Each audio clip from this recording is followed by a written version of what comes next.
hari byinshi cyane rwose twarose nk'inyungu zo kugira ngo twakuye mu buzima bwa Yesu.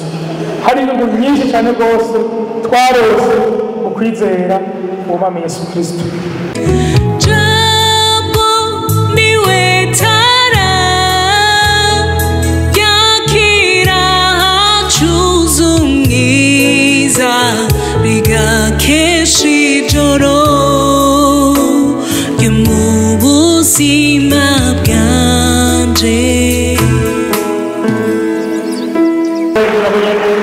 Fasha gushoboza tazira izina ry'Uhoraho rikomeye cyane, izina ry'Uhoraho rihambaye.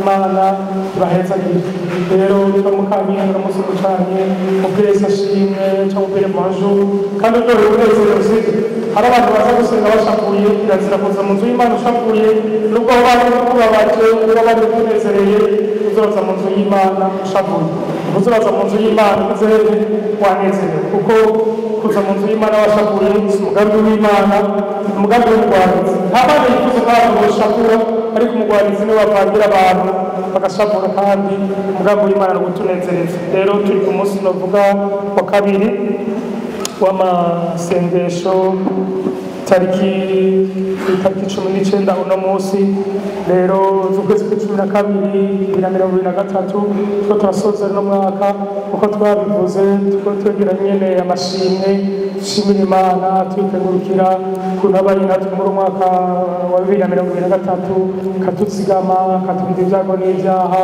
kandi kasigama ubuzima bwacu ngo ndibuke ngo cyangwa Imana avuga muri za 36 twizigama ubuzima bwacu ngo ndibuke kujya gufata ibisayi bya grave birebire ni centre de part ariko rara tuzigama akaturinda ngo rufu kandi akaturinda n'ibyago n'ibyaha. Rero kwishimira biratubereye biradukwiriye twebwe kuko nyine dufite twishimira birahari ni byinshi cyane kubwihumeka kubwitambuka kubwiza mu nzu y'Imana nibyo kwishimira kandi nibyo tuma twikengurukira.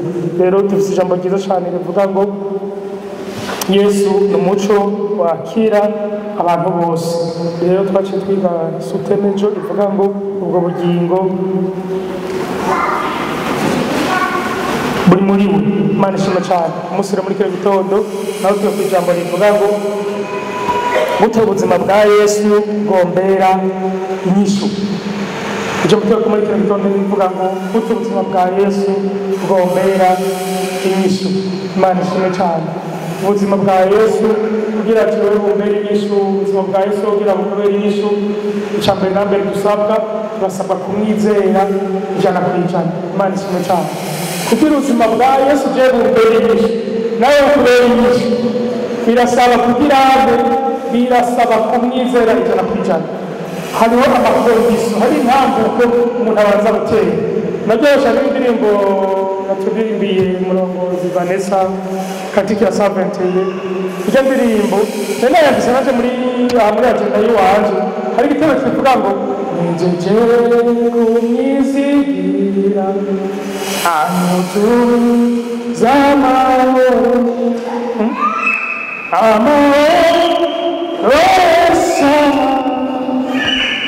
Aruta Yesus None Ndaona Kukoni Zekwizera Manishime cyane Mazambwira kumwege Rano gushirira Mejeje Mejeje Kumizigira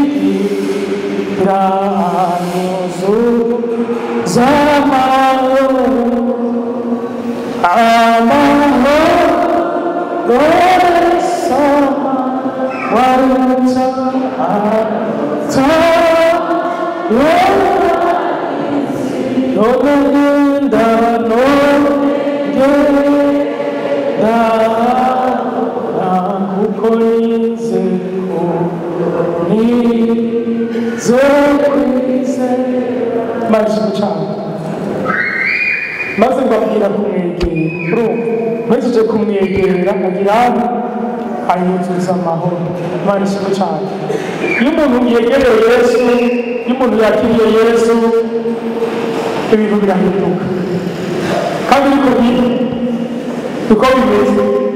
Twese muri kino gitondo turafise intahe nyinshi cyane rwose z'ibyo Yesu yakoze, kandi nawe utereje amaso inyuma ukavyiyumvira cyane uko hari uruhere umunsi sikuri kera mu bugingo bwanje narahindagurika hamwe narakebera nyamanza ndizera.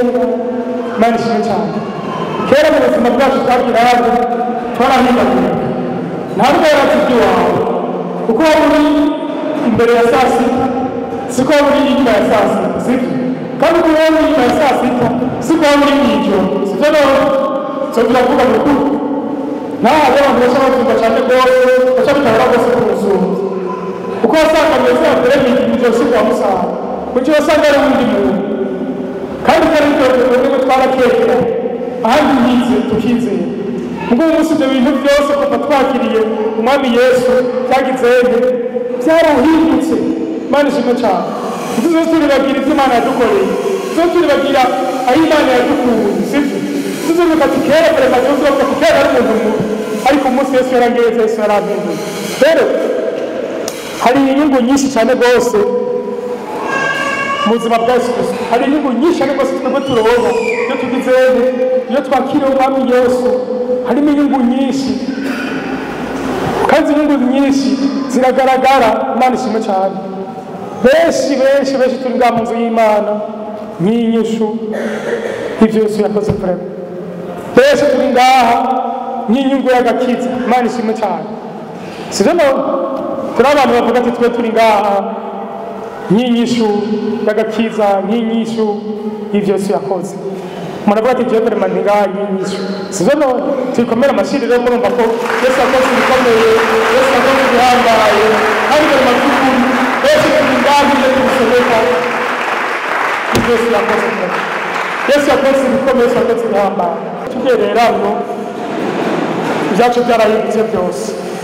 hari abakiza ibyaha, hari abakiza ibyago, hari abakiza indwara, hari abakiza ibintu byinshi bitandukanye wese atugerera. Reka rero dusome amajambo y'Imana.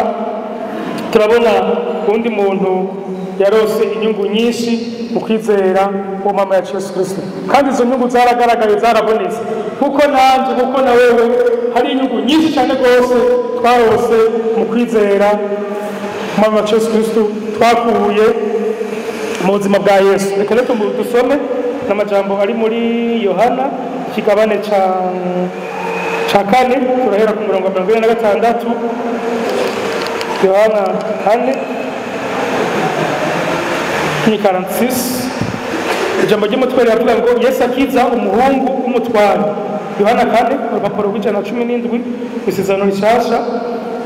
Yesu akiza umuhungu w'umutware, maze asubira kuja ikana i Galilaya, hamwe yahindura amazi agacika umuvinyu. hari umutware atwarira umwami umwana wiwe w'umuhungu yari agwaye.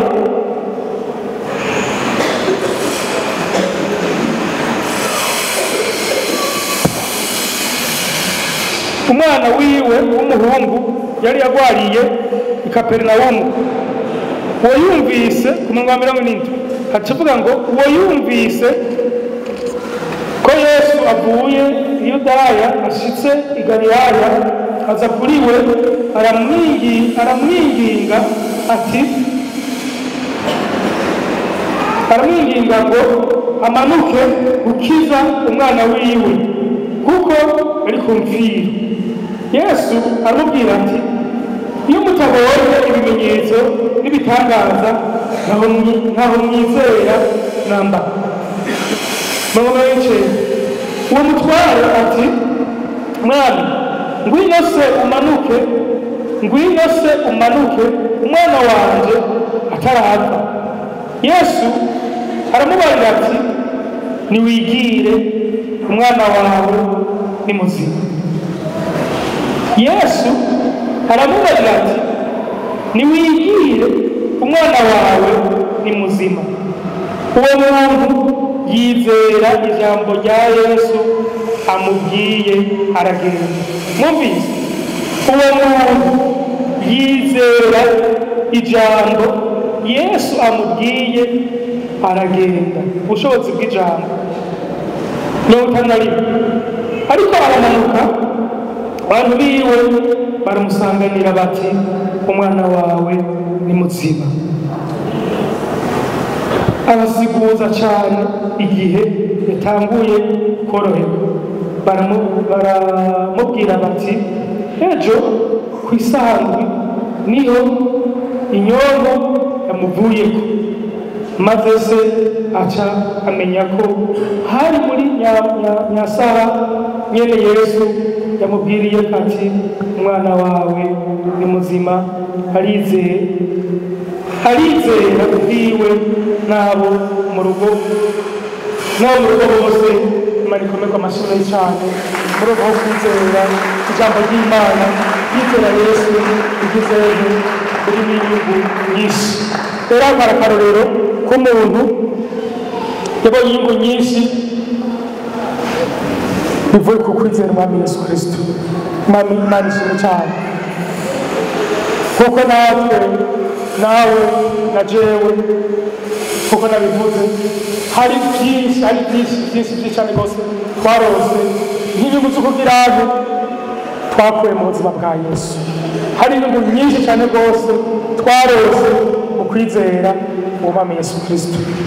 Nabivuze ubwa mbere gitangura kugira ushobore kubenefisa nawe kuri izi nyungu, kugira nawe ushobore kujya kuri izi nyungu ziri muri Yesu. Twabyumvikanye hari ntabwo nawe utera. Ikintu cya mbere ni ukumwizera nk'umwami n'umukiza w'ubuzima bw'iwawe. Ko twumvise twizeye umwami Yesu mu buzima bwacu umwami n'umukiza, tugatera iyo ntambwe, ahageze ibintu bigirane, ibintu birahinduka. Imana ishimwe cyane. Ibintu ntibiguma uko byari biri, ibintu ntibiguma kwa kundi. Kandi ikibigaragaza ni uko jewe nawe hari ibyo dufite dushingiye ntawe. Twararose amahoro. Imana ishimwe cyane. Twararose umunezero. Intambara twari dufite zo mu byiyumviro, zo mu mitima n'ibindi byarahagaze. Indwara zitandukanye zarahagaze. Imana ishimwe cyane. Umutware w'ibintu byari bikomeye cyane muhiriye n'umuryango. Yesu bijya gukikije n'umuryango we warawukiza. Imana ishimwe cyane. Je nibuka nanjye ncihana gikizwa muri ntabwo yarakijijwe yarahari, ariko agize kagere karatwandikira twese kujya kwa Giripe. Imana ishimwe cyane. Kagere karadufata mamaze kubona Giripe yitesha gufata umuntu umwe mu nzu n'abasigaye bose akagira bafata. Nagize ariko byagenze aho mperereje kandi karabafata hagize umwe n'uwundi. Bisigura ngo hari inyungu nyinshi cyane rwose, haba kuri jewe cyangwa kuresha mu miryango yacu. Kandi n'ubu nawe muri kino gitondo uri muri kino gitondo umuryango wawe batarihana aho batarakizwa bazokwihana, bazohindukira umwami Yesu. Izi nyungu nazo zizobashikako, zizobashikira wowe gusa bandanye gusenga. Kandi wowe ikindi nacyo usabwa komeza kumwizera. Imana ishimwe cyane. Komeza kumwizera. Hari ibitangaza akora, kandi ibitangaza bigaragara, ibitangaza biboneka. Gusa nsanze abakristo benshi batizera pe. Abakristo benshi ntibizera, bizera utuntu duto utuntu dusanzwe. No, turizera ibintu bikomeye cyane rwose. Buri mutware nawe ntiyabyumva, ntiyabitahura nawe. Kuko yaguma niyatire ingombigisha ngo tujyane nanuka ngo tujyane muhira. Ariko Yesu yavuze ijambo rimwe gusa, arambwira ngo wowe wizere umwana wawe yagizeho, umwana wawe yakize, umwana wawe ni muzima. Imana ishimwe cyane. Iby'Imana biratangaje, ibyo Yesu akora biratangaje, kandi akora mu buryo tutomeye, kandi akora mu buryo wowe utomeye. Ibaze nyenze kumanuka muri yo, nyenze gushikira wa mwana, yavugiye bari kandi kure ugati wewe wizeye. nta kindi cyamukije urya mwana. Hari nta rimwe ntazokwibagira, hari umumama umwe umugabo we yari arwaye ngaho i Ngozi, ari muri koma, yaba mu Kigobe hariya, haza gusanga kuri bombeje. Dore icyo gihe twarara kwa Rusuriye abana biwe bose n'abakozi biwe bose basize bayunganye. Ibintu byari bikomeye muhira mu muryango, bose baraza bose duhamagara bihana bose bahaguruka bose baca imbere. Hano tuganiriza umuntu yakijijwe bamuwavuga ati rega jye gituma naje kwihana sinaje gute iki wanje jewe nawe yari darobeze nawe nyine nari bwihane nari bwakira umwami Yesu. Bavuga ati rega jye umugabo wanje agomba kandi ndamukunda cyane ari muri komani muri w'akarete. Icyo tuba twese twaje n'abana n'abakozi twese twaje twihane mu kibanza ciye. Ibintu byari bikomeye muzima bigiye wari ikigeragezo, ariko n'igihe hazigeragezo bikaze cyane rwose. Basa abana batoye mu mama nka batatu, urumva umugabo arwaye cyane rwose ari muri koma, bakiri bato.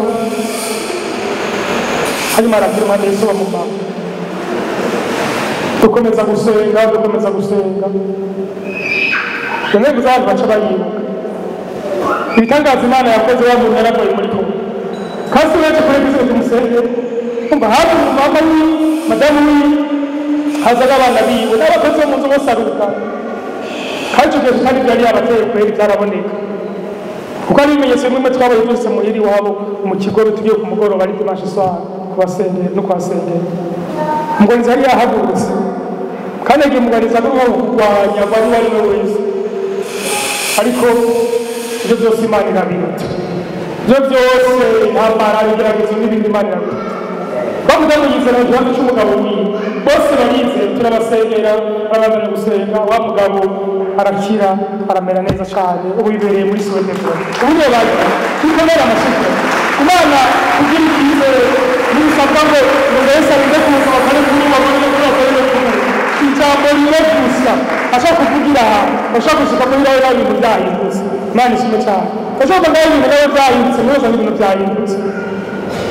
Ntabwo ushobora gusanga ibintu bikomeye cyane rwose, washaka muri basanga ibintu byahindutse. Jenda bizi biramaze kumva ku kesi kiwe ushaka kuza gusenga si imitwaro miremire minini, gashika muri ejo gashika ku kazi ukwiriye ugatangara, ukwiriye bize ugasanga siko biri, usanga ibintu byahindutse. Rero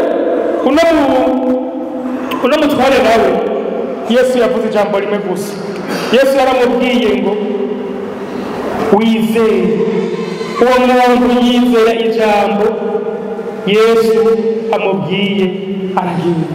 Imana ishimwe cyane. Uwo muntu ngo yizera ijambo Yesu amubwiye agira aragenda. Mu Baheburayo 4:36 aravuga ngo umugorosi we arazogira mu Baheburayo 4:36 aravuga ngo umugorosi we arazogira ati ushobora no kwizera none yinjora nazo imbara umutima w'Uhoraho.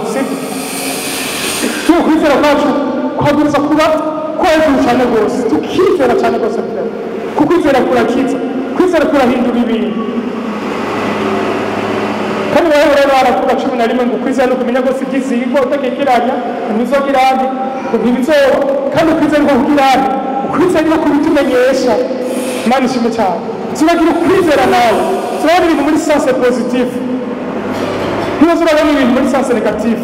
Tugira kwizera kandi kwizera ngo ubwoheje uno mutware ikintu cyakije umwana we nta parasabora wawe nta tiketiki nimwe bamaye cyangwa no barje cyangwa iki yagize iki yarize ijambo umwami Yesu yamubwiye, kandi amaze kubyizera agiye wahuye mu nzira n'abantu biwe baje kumutegera ngo yatereke umwana yakize n'umuzima. Imana ishimwe cyane. Bari bataha banezerewe cyane rwose.